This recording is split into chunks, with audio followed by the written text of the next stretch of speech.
Baik, hari ini kita akan belajar tentang hash function atau fungsi hash. Jadi setelah pada pertemuan sebelumnya kita membahas tentang bagaimana menangani collision, ada dua pendekatan ya, ada open addressing dan juga separate chaining ya. Open addressing itu ada 3 cara, ada linear probing, ada quadratic probing sama double hashing. Nah, di bahasan kali ini kita akan coba pelajari fungsi hash yang baik itu seperti apa. Yang pertama, quick computation. Jadi fungsi hash yang baik itu harusnya sederhana. Gak usah rumit-rumit, yang bisa dihitung dengan cepat. Kenapa? Karena kelebihan dari hash table itu adalah kecepatannya, ya kan? Kecepatan dalam menambahin data, kecepatan dalam melakukan pencarian. Sehingga, if the hash function is slow, sehingga kalau fungsi hashnya itu lambat, artinya komputasinya rumit, rumus fungsinya panjang gitu, maka kecepatan dari hash table-nya yang menjadi kelebihannya akan menurun. Nah, a hash function with many multiplication and divisions is not a good idea. Jadi fungsi hash yang melibatkan banyak perkalian dan juga pembagian itu bukan ide yang baik. Oke. Nah, tujuan utama. Nah, pertama kita harus paham dulu apa tujuan dari fungsi hash. Jadi sekali lagi fungsi hash itu kita ingin menghasilkan nilai dalam range tertentu ya. Jadi kita mentransformasi dari bilangan yang besar menjadi bilangan yang lebih kecil gitu ya. Sesuai dengan tempat penyimpanan yang memungkinkan. Dan Dan idealnya fungsi hash itu bisa mendistribusikan nilainya secara random ke semua indeks dalam tabel hash, dalam hash table ya. Di tabel hash itu kan misalnya kita punya 2 kali lipat dari yang seharusnya, ya kan, harusnya 10.000 misalnya jadi 20.000, maka fungsi hash yang baik itu adalah fungsi hash yang bisa mendistribusikan sel-selnya ke hampir semuanya. Maksudnya collisionnya itu diminimalisir gitu. Kan collision itu terjadi karena terjadi penumpukan ya kan pada sel-sel tertentu ya kan, terjadi penumpukan, terjadi tabrakan, sehingga fungsi hash yang baik itu idealnya yang bisa menyebarkan si datanya ke hampir semua sel sehingga collisionnya itu bisa diminimalisir. Keys may be completely random or not so random. Jadi kunci atau data yang mau disimpan itu boleh jadi acak, memang acak, atau bahkan juga tidak acak. Jadi kita tidak bisa mengendalikan data yang mau disimpan ya. Datanya ini acak atau tidak acak, ini tergantung pada kasusnya ya. Nanti kita akan lihat contohnya. Nah, misalnya kita akan ada 2 kan, tadi ada yang random, ada juga yang non random ya. Misalnya yang random keys ya. Nah, a so-called perfect hash function maps, jadi fungsi hash yang perfect itu dia bisa memetakan every key, setiap kuncinya itu ke lokasi tabel yang berbeda. Idealnya gitu. Jadi dia memetakannya ke sel yang berbeda-beda idealnya, nggak ada collision. This is only possible for keys that are unusually well behaved and whose range is small enough to be used. Oke. Ini hanya mungkin jika si kuncinya itu memang diatur dengan baik, meskipun itu tidak biasa, unusual. Masih ingat yang contoh pekerja ya? 0 itu untuk CEO dan yang 1000 itu untuk yang pegawai yang terakhir direkrut, ya kan? Jadi itu adalah ID pegawainya. Ya udah aja itu dijadikan apa? Selnya, gitu kan? Apa indeks dari array-nya, ya kan? Udah aja itu yang dijadikan indeks dari array-nya. Nah, kalau kasusnya kayak gitu, nah berarti itu yang dimaksud tadi, memetakan setiap kunci ke sel yang berbeda-beda, ya kan? Dari 0 sampai 1000 nggak mungkin ada yang sama indeksnya, ya kan? Tapi itu hanya mungkin dilakukan ketika tadi ya, penomoran dari ID pegawainya memang diatur seperti itu, dari 0 sampai 1000 misalnya. Sekarang kalau NIM mungkin beda lagi ya. NIM mahasiswa beda-beda setiap angkatan, ya kan? Berarti itu bukan yang well behaved gitu ya. Maksudnya ya maksudnya bukan yang unusual, itu yang biasa gitu, yang usual, yang normal gitu. Jadi yang penomoran 0 sampai 1000 itu nggak normal ya, maksudnya nggak biasa. Kalau kasusnya seperti itu, kita bisa memetakan satu sel ke setiap data ke sel yang berbeda. Tapi kalau yang usual, yang biasa itu nggak bisa. Dan itu pun mungkin hanya untuk yang small enough ya. Maksudnya data yang mau disimpannya itu memang ukurannya kecil, maksudnya nggak terlalu banyak. In most cases, dalam banyakkan kasus, neither of this situation exists. Di dalam kondisi real atau dalam kebanyakan kasus, tidak ada dalam situasi, maksudnya kedua situasi ini itu nggak ada. Penomoran ID itu biasanya nggak seperti tadi ya, nggak ada nih mahasiswa yang indeksnya 0 gitu sampai 1000 gitu, nggak ada. Pasti ada kode tahun masuk, misalnya kode jurusan ya, kode fakultas, kode jurusan dan seterusnya. Gitu kan. And the hash function will need to compress. Nah, sehingga fungsi hash ini akan diperlukan untuk mengkompres ya, untuk memperkecil a larger range of keys, data yang banyak tadi ya. Nggak mungkin ya misalnya NIM-nya mahasiswa disimpan di indeks tersebut, itu kan terlalu besar ya. Jadi kita harus mengkonversinya ke range yang lebih kecil kan gitu ya, tujuan dari fungsi hash ya.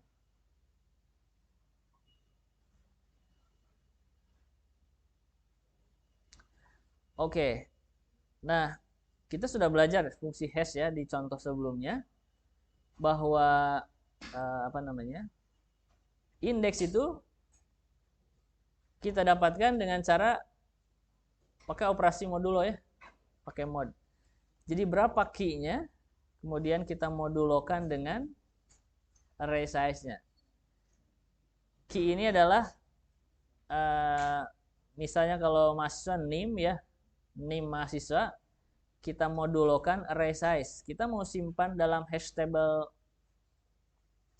ukuran berapa gitu ya, hash table-nya.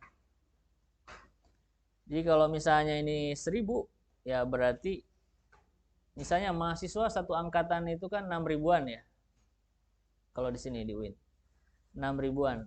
Kita mau simpan dalam hash table yang berukuran 1000 misalnya, berarti modnya mod 1000 ya kan. Berarti nanti pasti akan ada sel yang ditempati oleh lebih dari satu mahasiswa pastinya. Karena mahasiswanya ada 6000, selnya ada 1000 ya kan. Tinggal dimodulokan, nanti akan pasti ada yang overlap. Nah ini cukup. It involves only one mathematical operation. Jadi kalau kita lihat fungsi hash ini sederhana, ya kan? Hanya tinggal modulonya, modulo apa namanya? Nah jadi kalau keys-nya itu adalah random, bilangan acak, maka hasilnya pun akan acak juga. Maksudnya dia akan tersebar, well distribute, akan tersebar di hash table. Ini yang sederhana. Ini contoh fungsi hash yang sederhana tadi yang memang bisa dihitung dengan cepat ya. Jadi sebisa mungkin hindari yang namanya perkalian, pembagian, atau perhitungan akar misalnya, atau fungsi hashnya dibuat serumit mungkin. Nah itu sebaiknya dihindari gitu ya. Nah sekarang ini yang non random keys ya. However, nih, data is often distributed non-randomly. Jadi yang namanya data di dunia real itu seringkali terdistribusi secara tidak random ya, tidak acak karena sudah diatur. Misalnya, imagine a database that uses car part numbers as key. Jadi bayangkan sebuah database yang menyimpan ini bagian mobil ya, part numbers, nomor bagian mobil sebagai kunci. Misalnya ini adalah contoh dari kode bagian mobilnya ya, dan ini ada maknanya. 3 digit pertama dari 012 ini indeks 012 berarti 3 digit pertama ini menunjukkan supplier number ya, ada kode supplier lah yang range-nya itu 1 sampai 999, makanya diambil 3 digit. Currently up to jadi saat ini baru sampai 70, jadi nggak melebihi dari 70, tapi sebenarnya range-nya dari 1 sampai 999. Ini maksud dari 3 digit pertama. Nah, kemudian dari indeks ketiga sampai kelima berarti 3 digit berikutnya itu menunjukkan kode kategori ya. Dan itu range-nya lihat nih 100, 150, jadi kelipatan 50 ya. 200 dan seterusnya sampai 850. Ini menunjukkan kode kategori ya, kategori apa gitu dari bagian mobil itu. Kemudian indeks ke-6 dan ke-7 berarti 2 digit berikutnya. Ini menunjukkan month of introduction. Bulan ya bisa bulan produksi mungkin ya. Bulan pembuatan yang range-nya dari 1 sampai 12, kemudian 2 indeks berikutnya itu adalah tahun produksi misalnya dari 00 sampai 99. Kemudian 2 digit berikutnya adalah serial number 01 sampai 99 but never exceed 100. Jadi berarti nggak sampai 3 digit ya, maksimum 2 digit. Kemudian digit ke-12 dia hanya satu nilai ini. Ini toxic risk flag ya. Jadi ini hanya penanda resiko toksik katanya. Jadi toksik itu apa?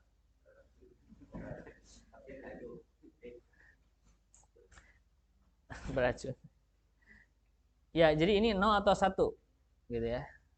0 itu berarti tidak ada resiko toksik, kalau 1 berarti ada resiko toksik. Jadi itu hanya penanda bernilai biner ya. Kemudian 3 digit terakhir ini adalah checksum. Sum of other fields, jadi hasil penjumlahan dari semuanya yang lain ini dijumlahin sampai sini. Kemudian dimodulokan 100 ya. Jadi hasil penjumlahannya dimodkan 100. Itu adalah 3 digit terakhir. Oke, misalnya ini. Nah, the key is for the part number shown. Nah, kunci yang digunakan untuk apa ini bagian mobil tadi ya. Would be ini. Ini sama nggak? Sama ya. Kalau kita satukan dalam satu bilangan, ini koma ini penanda ribuan ya. Penanda ribuan. Kalau kita satukan semuanya. Kalau tadi kan pakai strip-strip ya sebagai penanda dari mana dari. Kalau NIM kalian juga sebenarnya ada kodenya ya. NIM itu awalnya berapa? 1 apa? 122. Mungkin angkatan 2022 ya. Satunya kode apa ya? 122. 122 terus 70. 701 ya? Ya, 7-nya fakultas, 01 urutan jurusan di fakultas Saintek, matematik nomor 1. Kedua biologi gitu, 3 dan seterusnya. Matematik 1 kodenya. Dan seterusnya ya. Jadi kalau di split kayak tadi itu ada maknanya ya. 3 digit pertama menunjukkan tahun masuk gitu ya. 1 digit berikutnya menunjukkan kode fakultas, 2 digit berikutnya menunjukkan kode jurusan, dan seterusnya.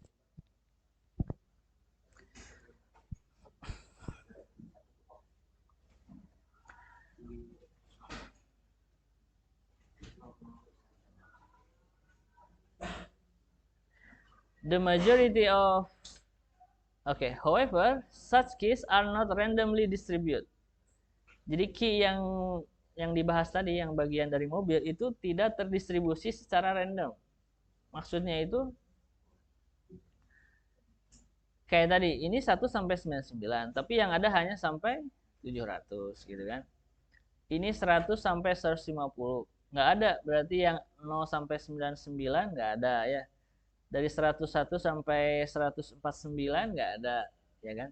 Jadi itu maksudnya, yang dimaksud dengan not randomly distribute gitu ya. Jadi yang ada isinya itu hanya beberapa aja gitu. Sama kayak kamus lah. Waktu itu ya, kamus ya. Fire itu ada maknanya, tapi kalau vir A, vir B, vir C itu kan nggak ada kayak gitu. Berarti itu tidak terdistribusi secara random, ya. Mengumpul hanya di area tertentu.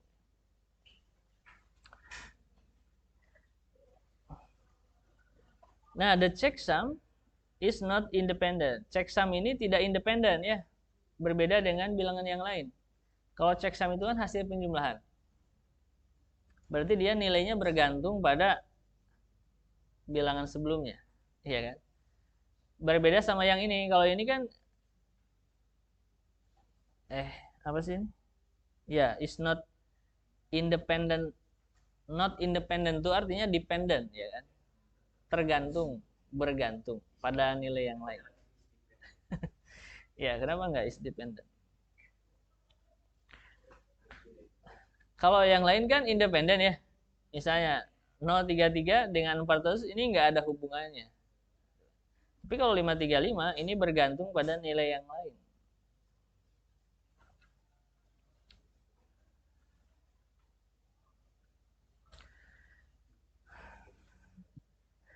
Nah, tipsnya adalah untuk yang non-random keys yang kayak tadi, yang pertama, don't use non-data. Jangan gunakan yang bukan bagian dari data. Nah, the key fields should be sequenced down until every bit counts. Ya, jadi dalam mengkonversi bilangan yang besar menjadi yang kecil, pertama kita harus melibatkan setiap digitnya. Contohnya, the category code should be changed to run. Oke, misalnya kategori code itu 0 sampai 15. Bener nggak? Could be changed to run category code.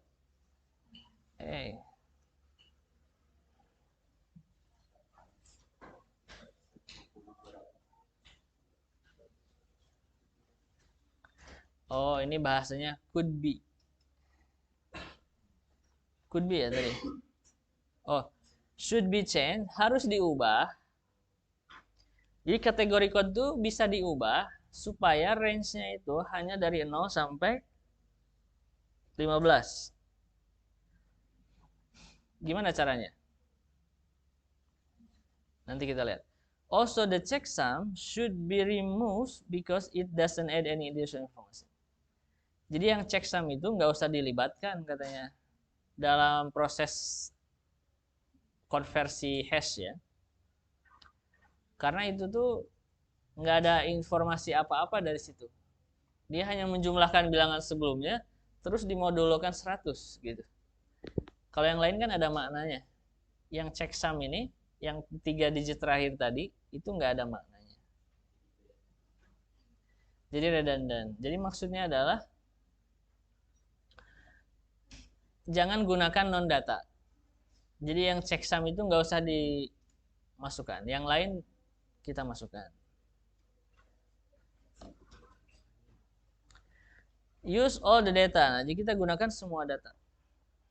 Setiap bagian dari kunci, kecuali non-data ya, yang tadi disebutin, yang checksum itu, should contribute to the hash function. Jadi harus terlibat lah dalam fungsi hash. Don't just use the first 4 digit. Nah, jadi jangan hanya gunakan 4 digit pertama misalnya. Pokoknya semuanya harus dilibatkan. The more data that contributes to the key, semakin banyak data yang dilibatkan pada kunci, semakin banyak data pada kunci yang terlibat, maka semakin the more likely it is that the keys will hash evenly into the entire range of indices. Maka semakin baik pula distribusinya, gitulah intinya ya, ke semua range. Sometimes the range key is so large. Nah, kadang-kadang range keys-nya, jadi kalau kita libatkan semua keys, semua bagian dari keys, itu akan menghasilkan hasilnya itu sangat besar sehingga it overflows. Ini pernah kita bahas di bahasan awal-awal ya. Sehingga dia overflows type in or type long. Jadi dia melebihi kapasitas dari variabel integer dan variabel long. Masih ingat ya, variabel bilangan bulat itu bisa integer, bisa long. Tapi itu ada kapasitasnya. Sama kayak gelas dengan mangkok misalnya, mangkuk. Atau dengan ember. Meskipun ember lebih besar dari gelas, tapi dia ada kapasitasnya juga. Nggak bisa menyimpan data yang sampai triliunan, nggak bisa. We will see how to handle overflow when we talk about hashing string. Oke, nanti kita akan bahas gimana untuk menghindari overflow ya. Nah, sebagai kesimpulan, the trick is, triknya itu adalah to find a hash function that is simple and fast. Jadi kita mencari fungsi hash yang simple dan cepat, yet excludes the non-data parts of the key and uses all the data. Akan tetapi mengexclude itu maksudnya tidak memasukkan bagian dari non-data dari key tersebut dan gunakan semua data. Jadi yang non-datanya di-exclude, tadi contohnya yang checksum, karena itu tidak menunjukkan apa-apa, dan kita gunakan semua data. Cuman memang tadi konsekuensinya kadang-kadang kuncinya ini is so large ya. Nanti kita akan bahas gimana kalau terjadi overflow. Kemudian use a prime number for the modulo base. Jadi kita gunakan bilangan prima sebagai basis modulonya. Ini adalah tips berikutnya. Ya, ketika tadi ya kita bicara dengan data yang non-random. Kan fungsi hash ini biasanya atau seringkali melibatkan fungsi mod ya, pakai modulo with the table size. Jadi ukuran tabelnya berapa? Misalnya tadi harusnya 10.000, kita tambahlah 20.000, kemudian kita modulokan. Tapi hasil modulonya, ukuran dari tabelnya sebaiknya bilangan prima katanya. We've already seen that it is important for the table size to be a prime number. Nah, kita sudah melihat kenapa harus bilangan prima. Ada di video sebelumnya, tapi kita akan bahas lagi ya di sini. When using a quadratic probe or double hashing. Nah, jadi kenapa harus bilangan prima? Itu penting kalau kita mau menggunakan pendekatan ini, quadratic probing atau double hashing. However, akan tetapi, if the keys themselves may not be randomly distributed, akan tetapi jika kuncinya itu tidak terdistribusi secara random,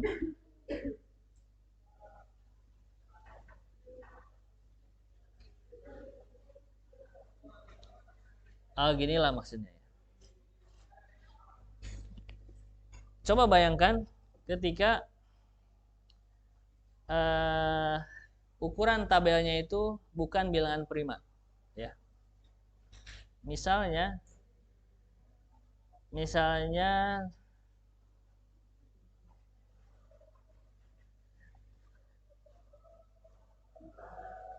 12. Misalnya 12. Atau contohnya berapa ya? Coba, if many keys share a divisor with the array size that may tend to hash the same location.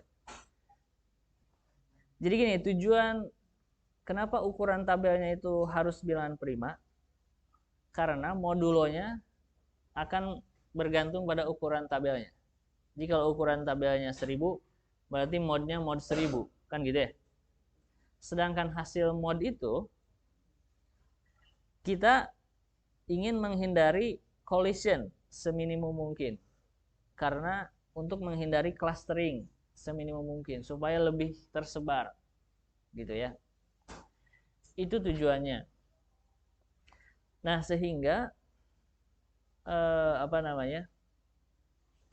untuk menghindari clustering atau untuk menghindari collision seminimum mungkin, maka kita tentukan ukuran tabelnya itu adalah bilangan prima. Contohnya misalnya ukuran tabelnya 12. Ya, 12. Kalau kita mau menyimpan, berarti modnya mod 12 ya kan? Modnya mod 12. Kalau kita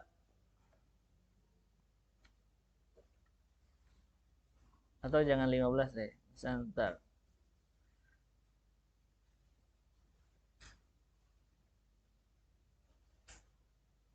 Oh gini, ini contohnya, ini aja contohnya. Jika ukuran tabelnya misalnya apa nih?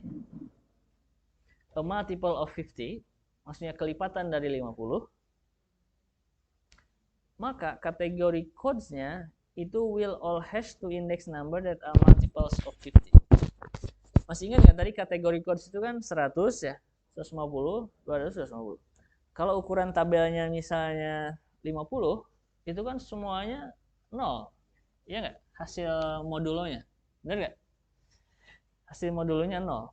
100 mod 50 0, 150 mod 50 0, 200 mod 50 0, ya kan?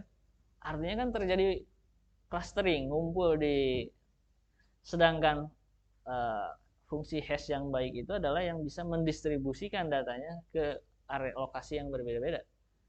Nah, coba bedakan katanya kalau ukurannya itu adalah 53. Jadi yang 100 tadi mod 53 dengan 150 mod 53 pasti beda hasilnya. Benar nggak? Itu maksudnya. Jadi kenapa bilangan prima? Ukuran dari tabelnya, pertama karena itu menentukan dari operasi modulonya, dan tujuannya adalah untuk menghindari clustering, untuk menghindari collision seminimum mungkin. Contohnya tadi, kebayang nggak? Ya. Kalau bilangan prima, tadi contoh sederhananya tadi ya.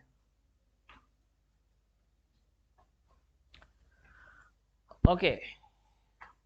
Itu adalah beberapa cara, beberapa tips yang digunakan untuk membuat fungsi hash dari non-random keys. Seperti yang bagian mobil yang tadi kita bahas. Ada 3 ya. Pertama, don't use non-data, jangan gunakan yang bukan data. Kemudian gunakan semua data. Dan gunakan bilangan prima sebagai basis modulonya.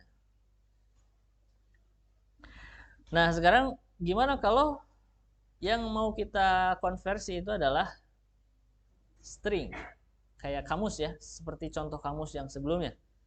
Itu kan ada masalah. Masih ingat waktu itu berapa digit ya? Yang sampai triliunan ya waktu itu. Sedangkan itu harus disimpan dalam satu variabel yang pasti nggak bisa disimpan dalam tipe long sekalipun, gitu ya. Nah, di sini akan dibahas nanti overflow itu. Tapi kita review dulu nih, kita ingat-ingat lagi waktu itu ya. Misalnya cat ya. C itu kodenya 3, A itu 1, T itu 20, 19. Kemudian dikali pangkat yang basisnya 27. Ya kan? Dari mana 27? Ini menunjukkan banyaknya karakter ya. Alfabet itu ada 26 ditambah 1 spasi. Space kosong. Jadi 27 karakter termasuk space. Nah, jadi kata apapun dalam bahasa Inggris yang mau disimpan itu kita konversi jadi gini, cats misalnya. Ini berarti ini kan menghasilkan sebuah nilai, ya kan? Setelah nilai ini kita hasilkan dari cats, kemudian baru kita simpan dalam tabel hash, ya kan? Tabel hashnya mau ukuran berapa? Nanti akan mendapatkan nilai yang lebih kecil, ya kan? Karena sudah dimodulokan dengan array size. Benar nggak? Nilainya hasilnya akan lebih kecil ya. Itulah fungsi hash ya, dia mengkonversi nilai yang asalnya besar jadi lebih kecil. Dan ini adalah fungsi hashnya nih dalam Java. Nah, nggak apa-apa ya, saya coba review sekilas. Jadi di sini punya dua variabel, ada hash file, hash value 0, kemudian pow27, nilainya 1 asalnya. Kemudian di sini ada pengulangan, J-nya mulai dari key.length. Key itu kan kata yang dimasukkannya ya. Jadi kayak tadi cats ya. Key.length itu akan mendapatkan berapa sih panjang karakter dari cats. Panjangnya itu berapa? 4 ya. CATS 4. 4 karakter dikurang 1. Nah, berarti 3. 3 itu artinya indeks yang paling besarnya ya. Kan kalau ada 4 karakter, indeksnya dari 0 sampai 3 ya kan. Jadi J-nya mulai dari 3, ini pergerakannya menurun, lihat J min min. Pernah bikin program yang pengulangannya menurun? Ya. Kalau J plus berarti bertambah, kalau min min berarti menurun. Karena ini bergerak dari 3 menuju ke 0 ya. Menurun. Kenapa menurun? Karena kita mulai memprosesnya dari ujung. Cats. Ini indeks ke 0-nya kan C ya. Indeks ke 1 A, indeks kedua T, indeks ketiga S ya kan. Kita mau menghitungnya mulai dari sini nih. Berarti kan mulai dari indeks ketiga. Ya nggak? Menghitungnya. Terserah sih, mau mulai dari sini juga boleh. Hasilnya kan sama aja. Ya nggak? Mau mulai dari sini boleh. Mau mulai dari sini juga boleh. Kalau mulai dari sini berarti pangkatnya yang menurun, ya kan? Asalnya 3, nanti jadi 2, nanti jadi 1, nanti jadi 0. Kalau mulai dari sini, pangkatnya memang naik, tapi indeks dari karakternya menurun ya. Ini indeks ketiga, ini indeks kedua, 1 dan ke 0 ya kan? Ini memilih yang menurun, jadi memprosesnya dari belakang ke depan. Kenapa di sini dikurangi 96? Oke, lihat di sini. Kita mulai dari indeks yang ketiga ya. Di sini ada variabel namanya letter, tipenya integer. Key.charArt. J-nya kan 3 ya. Ini tuh maksudnya menangkap kode ASCII dari karakter yang ketiga. Tadi itu Bapak S ya. Kode ASCII-nya berapa sih? Nah, kenapa dikurangi 96? Karena kita konversi dari 0 sampai 26. Masih ingat? Kode ASCII untuk 96 ini kan A ya. Huruf A kecil itu ada kode ASCII-nya. Masih ingat nggak? 96. Kan kalau kita pakai 96 terlalu besar. Ya nggak? Udahlah, A kecil itu kita konversi aja jadi 0. Berarti kan kalau ininya 96, misalnya itu memang huruf A, ini kan 96. Dikurangi 96 menjadi 0. Ya enggak? Jadi ini mengkonversi karakter kode ASCII. Paham nggak? Kenapa dikurangi 96? Berarti kalau B itu kan 97. Kalau dikurangi 96 jadi 1 gitu, supaya angkanya nggak terlalu besar. Oke? S itu tadi, S itu berapa? Nah, 19 ini hasil konversinya setelah dikurangi 96. Ya enggak? A ini, ini A-nya berapa ini? 1.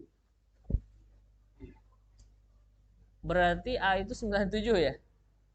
Berarti A itu 97, bukan 96. 97 dikurangi 96 jadi 1. Ya enggak? Jadi ini hasil dari pengurangan 96. Kemudian setelah kita dapetin kode dari karakter indeks ke-3 ya, yang disimpan dalam letter, misalnya S itu tadi gimana? Oh, cabut dulu.